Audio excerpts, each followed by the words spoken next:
अस्सलाम वालेकुम बच्चों। आवाज आ रही है सबको? ऑडिबल हूँ मैं?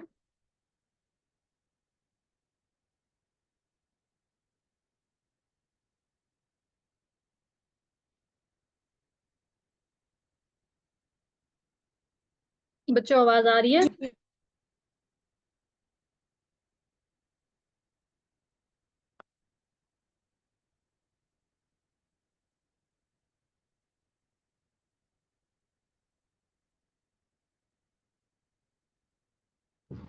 जी अभी आ रही है आवाज।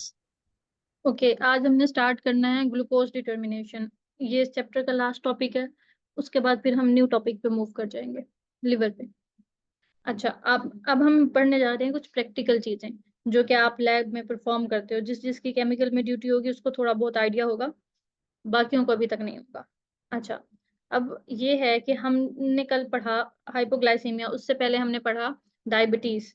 तो उसमें हम बात करते रहे हैं ग्लूकोज की वैल्यू की। ग्लूकोज की वैल्यू ब्लड में कितनी है, ठीक है। तो उस ग्लूकोज की वैल्यू को मेजर करने के तरीके क्या हैं, किस तरीके से हम डिटरमिन करते हैं कि ग्लूकोज की वैल्यू कितनी है, ग्लूकोज कितना ब्लड में मौजूद है। अच्छा,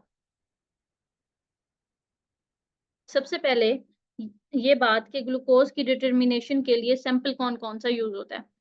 हमारे पास जो प्रेफर्ड सैंपल्स होते हैं वो होते हैं ब्लड के सैंपल्स, ठीक है। अब ब्लड में भी तीन टाइप के सैंपल्स आ जाते हैं, एक होता है होल ब्लड, एक होता है प्लाज्मा, और तीसरा जो होता है वो सीरम होता है।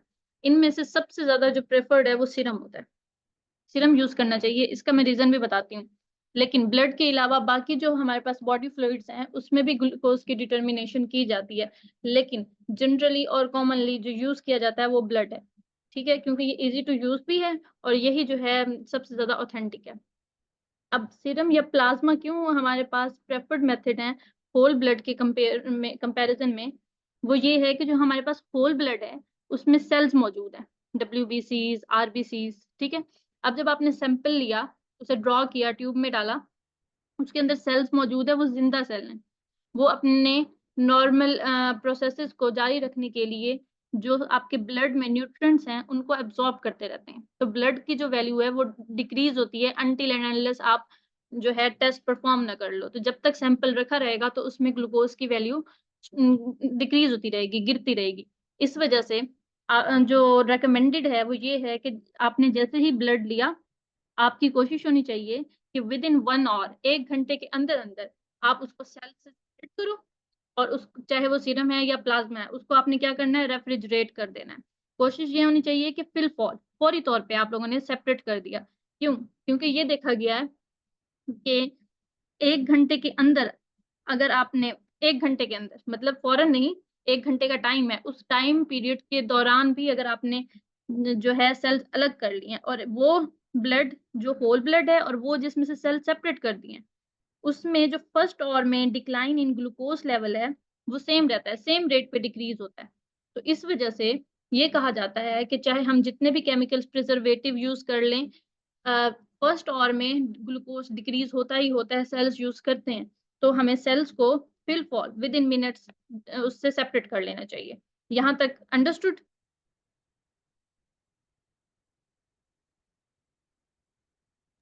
जी अभी। अच्छा, ये यहाँ तक हमारा ये हो गया कि हमने सैंपल कौन सा यूज करना है। उसके अलावा यूरिन में भी होता है, लेकिन यूरिन में हम डायग्नोसिस के लिए नहीं, किसी डिजीज की जैसे फॉर एग्जांपल डायबिटीज हो गया, उसकी मॉनिटरिंग के लिए यूज कर रहे होते हैं। नंबर 2 पे जनरल बातें आ गई। ये वो बातें हैं जो आपसे एग्जामिनर जब आएगा तो वाइवा में लाजमी लाजमी पूछेगा, ठीक है। और ये आप लैब की पॉइंट बातें नंबर हैं। कर दें। जी जी, इकरा आप क्या कह रही हैं? आप प्लीज पॉइंट नंबर 1 रिपीट कर देंगी, वो आवाज नहीं आ रही थी। मैं रिपीट कर देती हूँ। पॉइंट नंबर ये है कि हमारे पास प्रेफर्ड सैंपल, हमारे पास सैंपल्स कौन कौन से होते हैं जिसकी हम ग्लूकोज की डिटर्मिनेशन करते हैं। हमें पता कैसे चलेगा हमारी बॉडी में ग्लूकोज का लेवल क्या है, ठीक है। तो हम बॉडी के फ्लूइड्स यूज करते हैं ग्लूकोज को मेजर करने के लिए, और इसमें सबसे ज्यादा जो प्रेफर्ड फ्लूइड्स होते हैं वो ब्लड ब्लड रिलेटेड फ्लूइड्स होते हैं, जैसे कि ब्लड हो गया या फिर सीरम या प्लाज्मा हो गया। अब ब्लड, सीरम या प्लाज्मा में भी हमारे पास सीरम और प्लाज्मा प्रेफर्ड है, ताकि ग्लूकोज की जो वैल्यू है वो सेम रहे, क्योंकि अगर उसके अंदर सेल्स रहेंगे तो वो उस ग्लूकोज को यूटिलाइज करते रहेंगे जब तक हम मशीन में या मैनुअली परफॉर्म ना कर लें। ग्लूकोज की value time to time change होती रहेगी। इसलिए जो रिकमेंडेड है वो ये है कि आप ब्लड को सेंट्रीफ्यूज करो, सेल्स से सेपरेट करो और सीरम या प्लाज्मा जब तक आप टेस्ट नहीं परफॉर्म करते उसको रेफ्रिजरेट कर दो, कूल टेम्परेचर पे रखो। इससे ये होगा कि जो ग्लूकोज की वैल्यू है वो डिक्रीज नहीं होगी, वो वही वैल्यू रहेगी जो कि हमारे ब्लड में, हमारी बॉडी में मौजूद है। इसके अलावा urine, serous fluid, synovial fluids, बाकी जो बॉडी के फ्लूइड्स हैं उसमें भी CSF हो गया, इनमें भी हम ग्लूकोज की डिटर्मिनेशन कर सकते हैं, लेकिन ब्लड पे परफॉर्म की जाती है। ये पहला पॉइंट था। दूसरा पॉइंट ये है कि आपने ग्लूकोज मेजर करना है। अब आप कौन सी वाइल यूज करोगे इसके लिए, ठीक है। अब आप लोगों को जो सीपी में काम कर रहे हैं उनको पता होगा कि ग्लूकोज के लिए कौन सी वाइल यूज होती है। ये वाली वाइल ना हमारे इधर सीपी के सेक्शन में यूज नहीं होती। ग्रे टॉप वाइल होती है, ग्रे कलर का उसका ढक्कन होता है, ठीक है। अब ये आपसे सवाल जो है वाइवा में पूछेंगे भी सही, और इसके अंदर जो प्रिजर्वेटिव और एंटीकोगुलेंट है उनका भी पूछा जाएगा। अब इसके अंदर दो केमिकल्स होते हैं, जिसमें से एक होता है एंटीकोगुलेंट। हमारी जो लैब में यूज हो रही है वो रेड टॉप होती है, वो जस्ट एंटीकोगुलेंट है, उसमें प्रिजर्वेटिव नहीं होता, ठीक है। अच्छा, वो भी यूज की जा सकती है, लेकिन जो इसकी स्पेसिफिक है वो है ग्रे टॉप ट्यूब, ठीक है। मैं ग्रुप में उसको शेयर भी कर दूंगी, उसकी पिक्चर और उसके प्रिजर्वेटिव। अच्छा, इस ग्रे टॉप ट्यूब में होता क्या है, इसमें एक होता है प्रिजर्वेटिव। वो प्रिजर्वेटिव क्या काम करता है, वो ग्लूकोज को प्रिजर्व रखता है। ना अपना माइक ऑफ कर दें। अच्छा, वो प्रिजर्वेटिव क्या काम करता है, वो ग्लूकोज को प्रिजर्व रखता है, उसकी फॉर्म को चेंज नहीं होने देता और उसके लेवल को डिक्रीज नहीं होने देता। उसका नाम क्या है, उसका नाम है आपके पास सोडियम फ्लोराइड। इस सोडियम फ्लोराइड में जो फ्लोराइड है ये ग्लाइकोलिसिस की प्रोसेस को रोक देता है, ग्लाइकोलिसिस के एंजाइम्स को इनहिबिट कर देता है, जिसकी वजह से ग्लूकोज की ब्रेक डाउन नहीं होती और ग्लूकोज प्रिजर्व रह जाता है। अब ये जो है आपकी बुक में बिशप है, इसमें सिर्फ प्रिजर्वेटिव का जिक्र है, लेकिन इसमें ये नहीं बताया गया कि इसमें एंटीकोगुलेंट कौन सा यूज किया जाता है, ठीक है।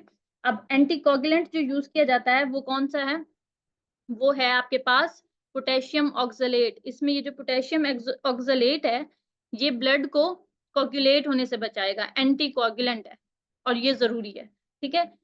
अब हमारे पास जो ट्यूब यूज की जाती है सीपी सेक्शन में उसमें सिर्फ और सिर्फ एंटी कोगुलेंट होता, बल्कि नहीं, उसमें कुछ भी नहीं होता, वो खाली होती है रेड टॉप ट्यूब। इस वजह से आपको ये पता होना चाहिए कि इसके लिए स्पेसिफिक ट्यूब कौन सी है।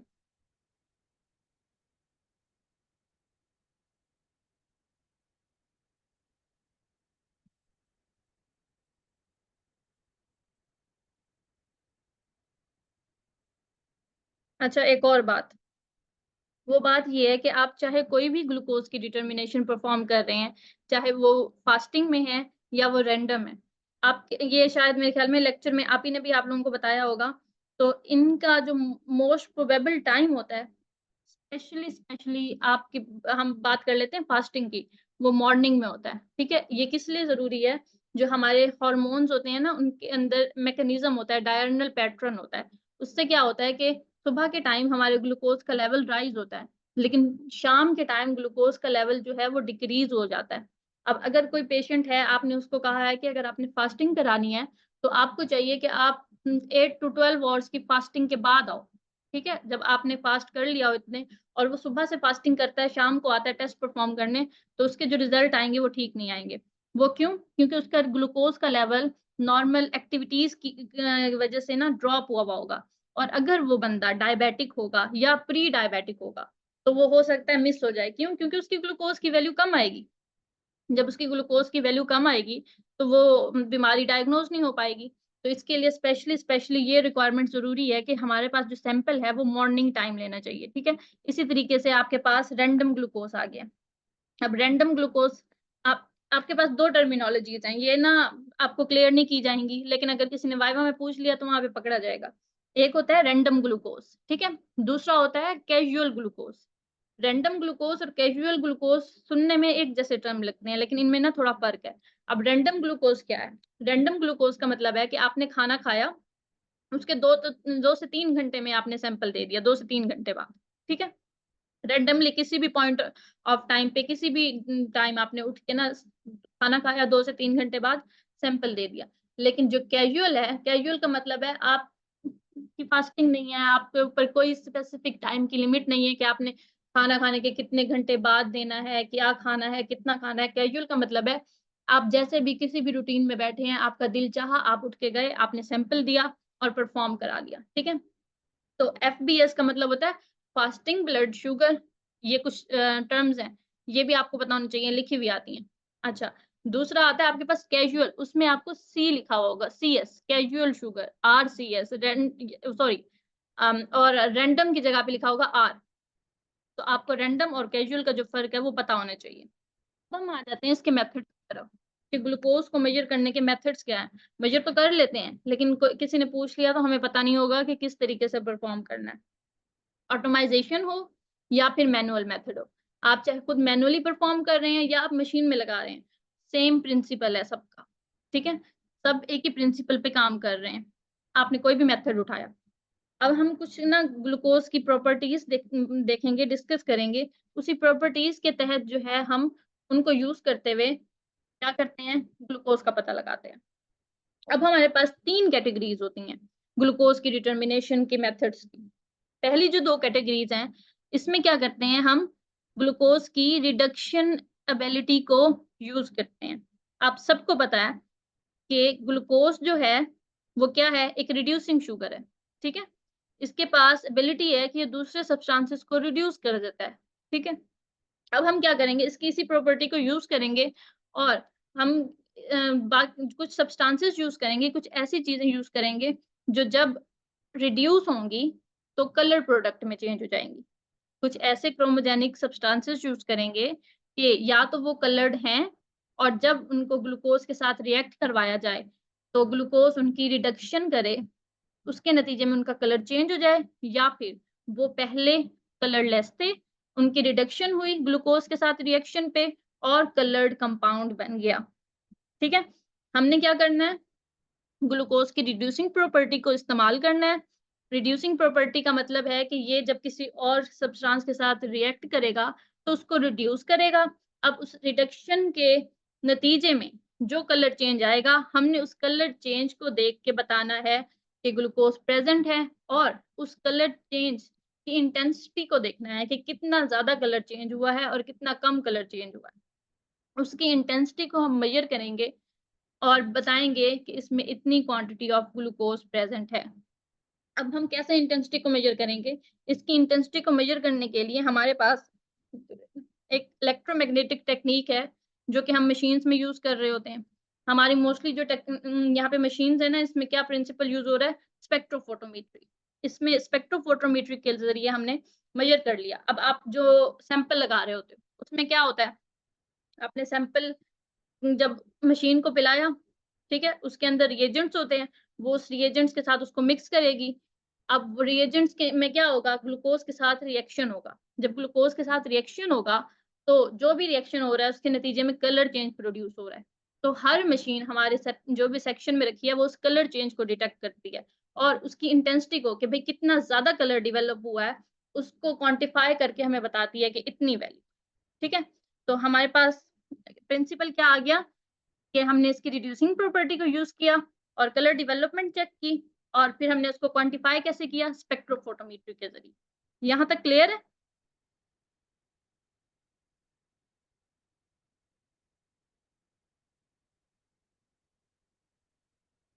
बच्चों जी यहाँ आप ही तक क्लियर है। ठीक।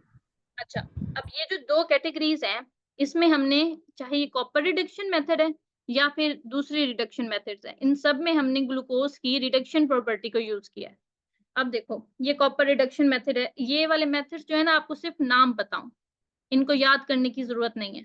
आपने इसमें से याद कौन सा करना है, एंजाइमेटिक मेथड। वो भी सारे याद नहीं करने डिटेल में, सिर्फ 2 हैं वो मैं आपको बताऊंगी, वही आते हैं। बाकी सबके आपने सिर्फ प्रिंसिपल देखने हैं और नाम देखने हैं बस। अच्छा, अभी कॉपर रिडक्शन मेथड है। इस कॉपर रिडक्शन मेथड में क्या हो रहा है, कि ग्लूकोज ने इन सारे के सारे जितने भी रिएक्शन है सब में सेम प्रिंसिपल है कि कॉपर की रिडक्शन करवानी है। ग्लूकोज कॉपर के साथ रिएक्ट करेगा, कॉपर के साथ रिएक्ट किया, इसको कप्रिक आयन से कप्रस में जो है कन्वर्ट कर दिया। हम मैट्रिक में भी पढ़ते आए थे, एक रिएक्शन होता था बेनेडिक्ट रिएक्शन, पेलिंग्स रिएक्शन, ठीक है। उसमें क्या होता था, कप्रिक आयन चेंज हो जाते थे कप्रस आयन में, ब्रिक रेड कलर का प्रेसिपिटेट बनता था, ठीक है। हमारे पास कप्रिक, हम कहते थे ये जो है ब्लू कलर के आयन्स है, ब्लू कलर का सोल्यूशन होगा, और जब वो कप्रस में चेंज हो जाएंगे तो रेड प्रेसिपिटेट बनेगा। मैं आप लोगों को दिखाती हूँ।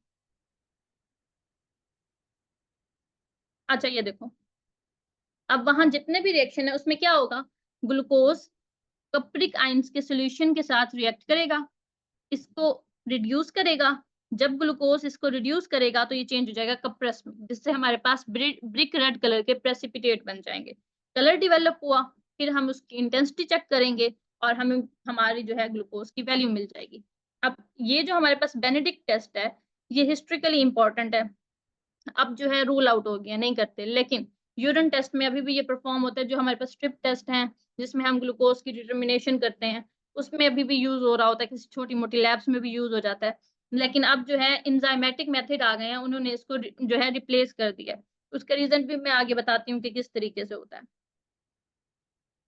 अच्छा, इसके अलावा ये फोलन वो मेथड हो गया, सोमोगी नेल्सन मेथड हो गया, न्यूकप्राइन मेथड हो गया। इन सब में क्या हो रहा है, इन सब में एक ही प्रिंसिपल काम कर रहा है कि आपने कॉपर की रिडक्शन करवाई है। अब यहाँ पे आ जाओ अदर रिएक्शन मेथड। अब अदर रिएक्शन मेथड में क्या है कि रिडक्शन हो रही है, लेकिन अब हम कॉपर नहीं यूज कर रहे, कॉपर की जगह कोई और क्रोमोजेनिक सब्सटेंस, कोई इलेक्ट्रॉन एक्सेप्टिंग सब्सटेंसेस यूज कर रहे हैं। वो क्या करेंगे, वो जब यहाँ रिड्यूस होंगे ऑन रिडक्शन कलर प्रोड्यूस करेंगे, ठीक है। अब आपको पता है कि कार्बोहाइड्रेट्स की एक प्रॉपर्टी है, आपने हिस्टो में पढ़ा होगा कि वो शिफ्ट बेसिस बनाता है, ठीक है। कार्बोहाइड्रेट्स क्या करते हैं, अल्कलाइन सॉल्यूशन में शिफ्ट बेसिस बनाते हैं जब वो किसी भी एरोमेटिक कंपाउंड के साथ, एरोमेटिक अमाइन के साथ रिएक्ट करते हैं। हमने इसकी बेस पे एक टेस्ट पढ़ा था हिस्टो में, तो वो कलर्ड कंपाउंड प्रोड्यूस होगा। अब इसी प्रॉपर्टी को यूज करते हुए अदर रिएक्शन में हमारे पास एक टेस्ट मौजूद है ऑर्थोटोलोडीन, ठीक है।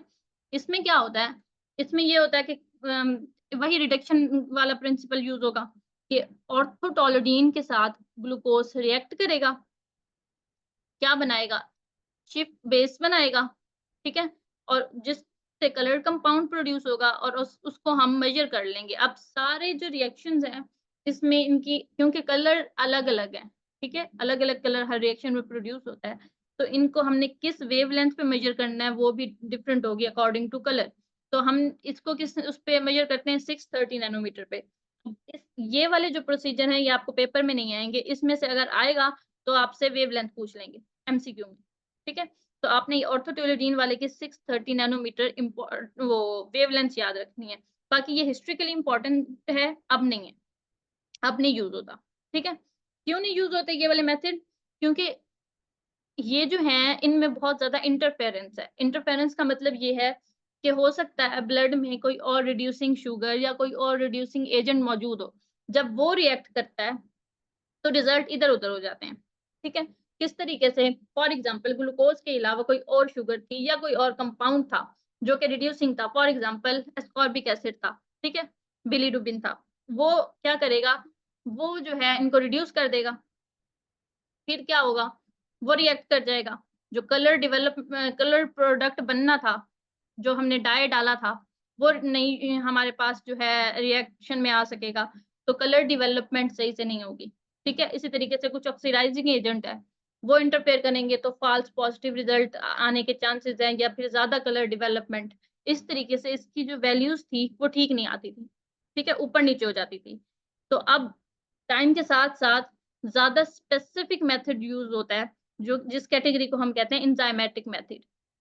अब इसमें ये सारे जो है टेस्ट हैं, लेकिन आपने इसमें से सिर्फ 2 रिएक्शन करने हैं, क्योंकि आपकी बुक में वो 2 रिएक्शन लिखे हुए हैं, और उसके अलावा यूज भी यही 2 रिएक्शन ज्यादा होते हैं और इम्पोर्टेंट भी यही है। एक है हमारे पास GOD POD method. GOD POD method का मतलब है ग्लूकोज ऑक्सीडेज और पर ऑक्सीडेज मेथड, इसको खाली ग्लूकोज ऑक्सीडेज मेथड भी कहते हैं, ग्लूकोज ऑक्सीडेज, लेकिन ग्लूकोज ऑक्सीडेज पर ऑक्सीडेज मेथड भी कहते हैं।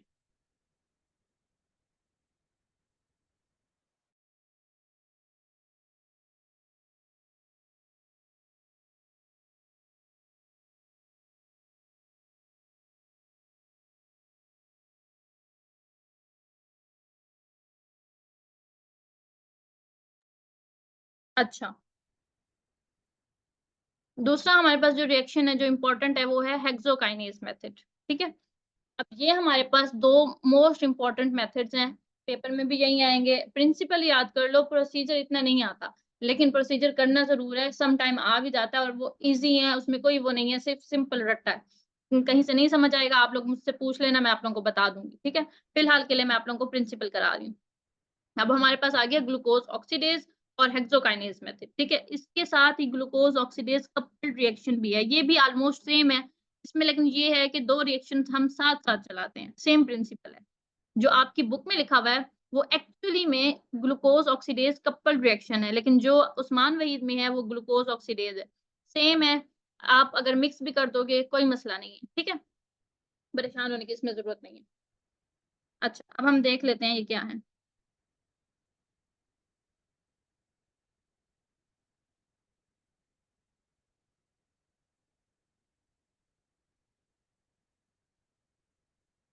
हमारे पास आ गया है ग्लूकोज ऑक्सीडेज मेथड। अब ये जो हमारे पास मेथड है ग्लूकोज ऑक्सीडेज का, ये स्पेसिफिक है बीटा ग्लूकोज के लिए। आपको पता है कि ग्लूकोज के जो है आइसोमर्स होते हैं। ठीक है,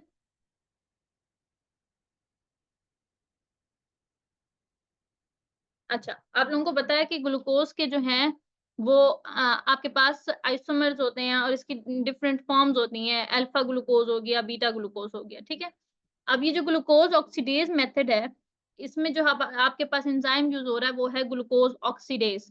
अब ये जो ग्लूकोज ऑक्सीडेज है ये स्पेसिफिकली वर्क करता है ऑन बीटा ग्लूकोज। अब आपका जो सैंपल है, ब्लड का सैंपल है, नॉर्मली हमारी जो बॉडी है उसमें दोनों ग्लूकोज मौजूद होते हैं, अल्फा भी और बीटा भी, लेकिन जो आपका बीटा ग्लूकोज होता है वो ज्यादा कंसंट्रेशन में होता है एज कम्पेयर टू अल्फा।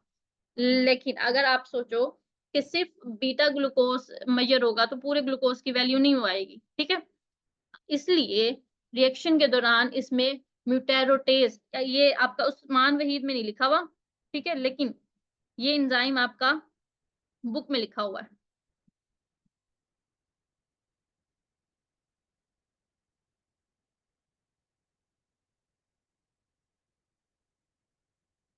म्यूटेरोटेज जो है ऐड किया जाता है, इससे क्या होता है, इससे ये होता है कि आपका जितना भी बीटा सॉरी अल्फा ग्लूकोज है वो बीटा ग्लूकोज में कन्वर्ट हो जाता है। अब सारा का सारा ग्लूकोज क्या होगा, बीटा ग्लूकोज होगा। तो अब जो है मेजरमेंट जो भी होगी वो पूरी पूरी आएगी हमारे पास। ठीक, अच्छा, अब इस मेथड में क्या होता है, आपकी बुक में बहुत खच मची हुई है, मैं आप लोगों को सिंपल करके बताती हूँ। ठीक है, उसमें बहुत ज्यादा मेस हुआ हुआ है, लेकिन उसके बाद वो मेस भी अच्छा लगने लगेगा, समझ आ जाएगी।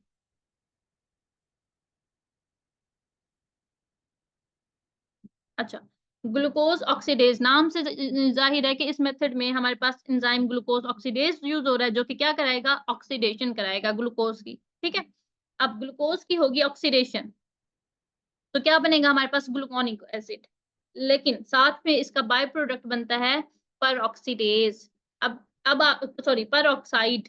अब आपको समझ आएगा जीओडी पीओडी क्यों बोला है, ग्लूकोज ऑक्सीडेज के साथ पर ऑक्सीडेज क्यों बोला है। ठीक है, अब ये जो बाय प्रोडक्ट है पर ऑक्साइड, ये जो है हम इसको फर्दर यूज करेंगे किस तरीके से, पर ऑक्सीडेज की प्रेजेंस में पर ऑक्सीडेज एंजाइम जब इस पे एक्ट करेगा ये वाटर में कन्वर्ट हो जाएगा और साथ में रिलीज करेगा नेसेंट या फिर एटॉमिक ऑक्सीजन। ठीक है, अब आपको पता है कि ऑक्सीजन जो है मॉलिक्यूलर फॉर्म में एग्जिस्ट करती है नेचुरली, लेकिन अगर ये एटॉमिक फॉर्म में है तो ये रिएक्टिव है, नेसेंट ऑक्सीजन है ना ये। अब हम इस रिएक्टिव ऑक्सीजन को यूज करेंगे किस तरीके से कि ये इसको हम क्रोमोजेनिक कंपाउंड्स के साथ वो कराएंगे, रिएक्ट कराएंगे। जब ये उनके साथ रिएक्ट करेगा तो हमारे पास कलर डेवलपमेंट आएगी।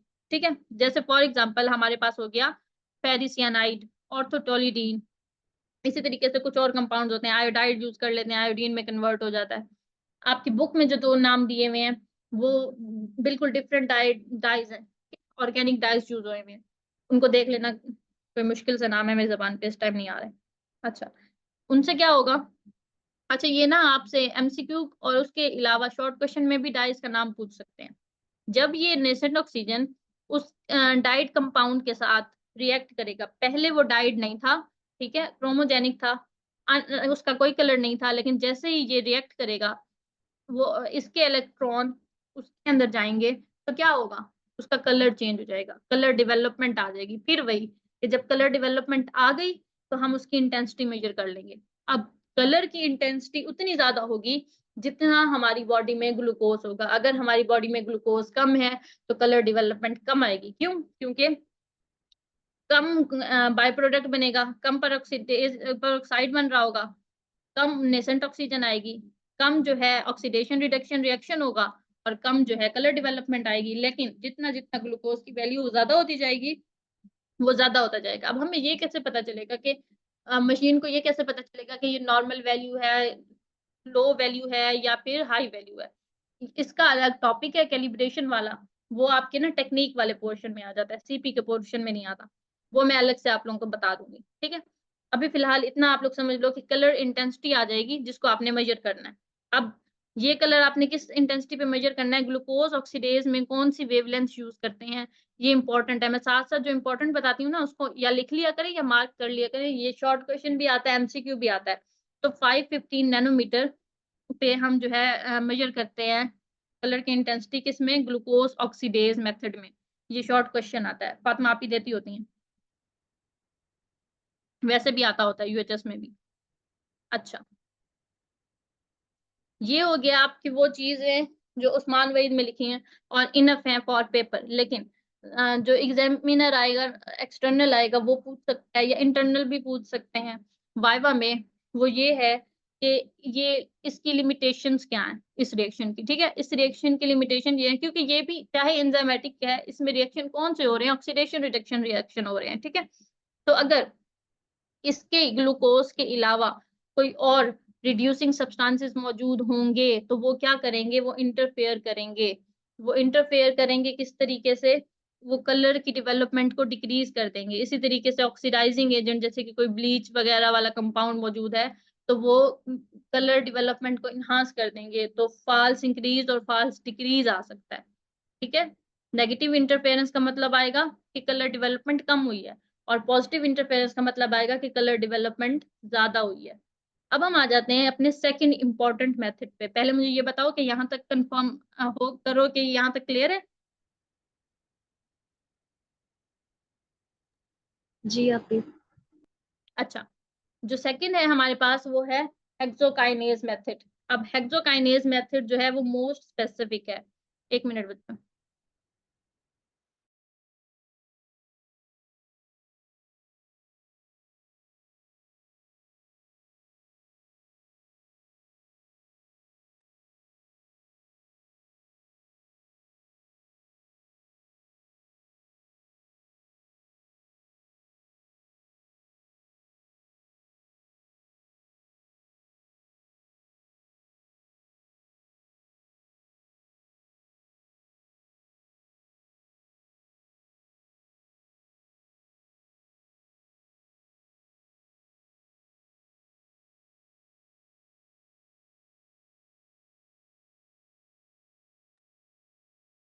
अच्छा, तो जो हमारे पास नेक्स्ट है वो है हेक्सोकाइनेज मेथड। आवाज आ रही है सबको?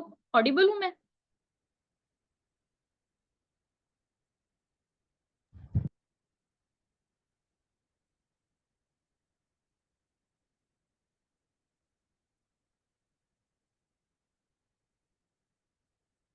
बच्चों आवाज आ रही है?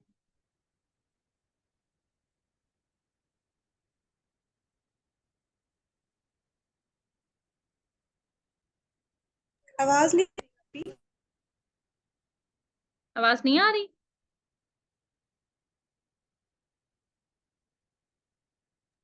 आ रही है आपी।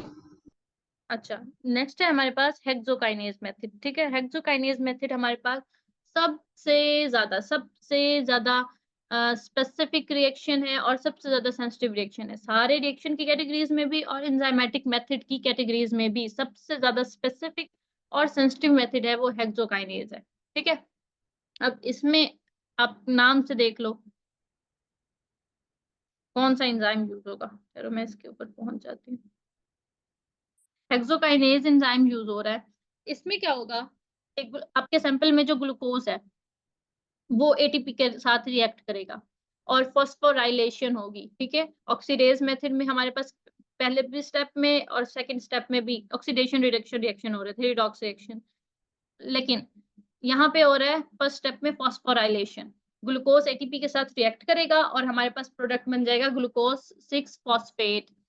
ठीक है, अब ग्लूकोज 6 फॉस्फेट NADP के साथ रिएक्ट करेगा और NADPH, यहाँ पे अब हो रहा है रिडॉक्स रिएक्शन, NADPH बना लेगा। अब ये जो हमारे पास NADPH है ये कलर्ड कंपाउंड है। अब तक हमारे पास जितने भी प्रोडक्ट बन रहे थे वो कलरलेस थे। ये जो अब हमारे पास NADPH आ गया बाय प्रोडक्ट, ये कलर्ड कंपाउंड है। ये 6 फॉस्फोग्लूकोनेट बन रहा है, बनता रहे, हमारे इससे कोई लेना देना नहीं है। ठीक है, हमारा लेना देना है इस कलर्ड कंपाउंड से। अब जितना ज्यादा ग्लूकोज होगा सैंपल में उतना ज्यादा बाय प्रोडक्ट बनेगा, जितना कम ग्लूकोज होगा उतना कम बाय प्रोडक्ट बनेगा। ठीक है, अब बाय प्रोडक्ट जितना ज्यादा बनेगा उतनी ज्यादा कलर की इंटेंसिटी आएगी और जिसको हम मेजर कर लेंगे 340 नैनोमीटर पे। ठीक है, स्पेक्ट्रोफोटोमीटर में सेम प्रिंसिपल है, सिर्फ क्या है थोड़े से रिएक्शन में या थोड़े से रिएजेंट्स में चेंजिंग आएगी, प्रिंसिपल सेम का, कलर डेवलपमेंट, और हमने उसको मेजर किया स्पेक्ट्रोफोटोमीटर से। कलर डेवलपमेंट मेजर किया स्पेक्ट्रोफोटोमीटर से, जितना ज्यादा कलर उतना ज्यादा वो प्रोडक्ट, वो सब्सटेंस जिसको हम मेजर करना चाह रहे हैं। क्लियर है यहाँ तक? अब ये है कि ये क्यों इतना ज्यादा स्पेसिफिक है, ये इस वजह से इतना ज्यादा स्पेसिफिक है क्योंकि बहुत सारे, जी सहर, NADPH की जितनी मर्जी कंसंट्रेशन हो, ज्यादा हो या कम हो, हमने 340 पे ही मेजर करना है। अच्छा बेटा, ये जो आपके पास वेवलेंथ है ना, इसका कंसंट्रेशन से लेना देना नहीं है, इसका लेना देना है आपकी कलर से। आपको पता है कि जो हमारे पास कलर्स होते हैं स्पेसिफिक, हर वेवलेंथ की अपनी स्पेसिफिक जो है वैल्यू होती है। ठीक है, अब आपके पास जो स्पेक्ट्रम होता है, स्पेक्ट्रम पे विजिबल जो रेंज होती है वो होती है आपके पास 300 से स्टार्ट होके 300 की रेंज से स्टार्ट होके 700 तक होती है। ठीक है, उसी रेंज में आप जो है कलर्स देख सकते हो। उससे आगे पीछे वो रेडिएशन हैं जिनको आप नहीं देख सकते, कलर्स प्रोड्यूस नहीं हो सकते, एक्सरेज हो गई, इंफ्रारेड हो गई, उनसे हमारा लेना देना नहीं है। ठीक है, लेकिन जो आप रेंज देख सकते हो उसमें 7 कलर्स आते हैं और हर किसी की एक अपनी रेंज है। रेड कलर की अपनी रेंज हो गई, ब्लू की अपनी रेंज हो गई, तो जो कलर है उसकी वेवलेंथ सेम रहेगी, उसको हमने उतने पे ही मेजर करना है। फिर उसकी इंटेंसिटी जितनी है